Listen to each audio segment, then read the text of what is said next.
Mantan penyidik KPK Yudi Purnomo menyatakan kehadiran Yusril Iza Mahendra sebagai saksi meringankan Ketua KPK nonaktif Firly Bahuri tidak akan berpengaruh dalam penanganan perkara tersebut. Yudi menjelaskan kasus dugaan pemerasan yang dilakukan Firly terhadap mantan Menteri Pertanian Syahrul Yassin Limpo sudah terang benderang dengan diperkuatnya putusan etik Dewas KPK yang memberikan sanksi pelanggaran etik berat Firly dalam pra-peradilan. Menurut Yudi, berdasarkan pengalamannya sebagai penyidik, pertanyaan kepada saksi meringankan hanyalah seputar apakah Yusril mengetahui bahwa Firly Bahuri tidak melakukan perbuatan pemerasan dan gratifikasi seperti yang dipersangkakan.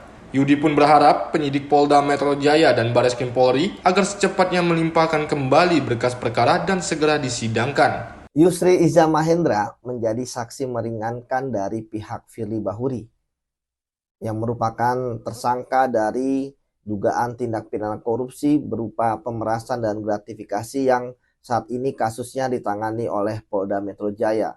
Tentu saksi meringankan merupakan hak dari Firly Bahuri ya, sehingga tentu kita tunggu saja bagaimana hasil pemeriksaannya.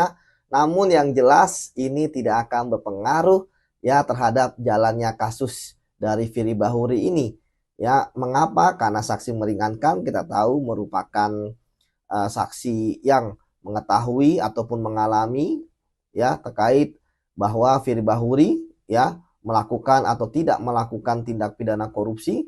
Kemudian yang paling penting adalah ini memenuhi kewajiban penyidik saja seperti itu.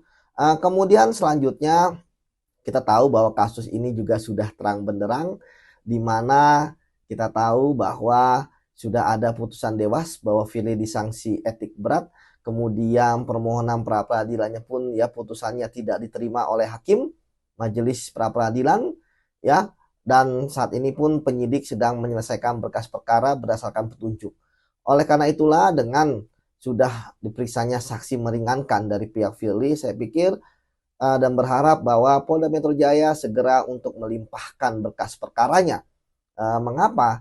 Ya, karena masyarakat tentu berharap ya bahwa kasus ini segera disidangkan, sehingga ketika penyidik sudah menyerahkan berkas perkara yang merupakan ya hasil dari petunjuk ya dari JPU setelah kemarin dikembalikan dan kemudian diserahkan kembali oleh penyidik, nantinya kita harapkan jaksa penuntut umum segera menyatakan bahwa berkas tersebut sudah lengkap sehingga tersangka maupun barang bukti diserahkan kepada JPU untuk nantinya disidangkan.